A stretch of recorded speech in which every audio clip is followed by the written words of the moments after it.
you know, and as I always say, our health does actually start in our kitchen. I don't believe it starts in the doctor's office. I don't believe it starts with getting the flu shot. I believe that what we eat directly affects our ability to keep our health in the forefront of our mind and to prevent ourselves from getting sick, and just staying with overall health starts in the kitchen.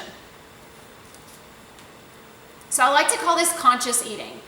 Conscious eating can look like different things for different people, but when you eat with intention and every time you eat you pause and you think about what you're eating, it makes a world of difference. I like for people to eat with a conscious mind because you pay more attention to what you're eating and you're more likely to eat foods that are whole and healthy for you rather than the overly processed food that's very convenient and quick.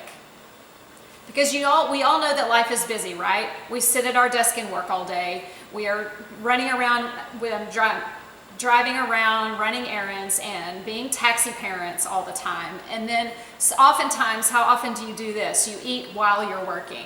So we're busy, right? So I'm trying to help you learn that eating does not need to be the last thing on your list. It should be at the top of your list, and it should be a top priority when you're doing so. I would love for you to follow me on social media. You can find me on all platforms at Shelly Can Help.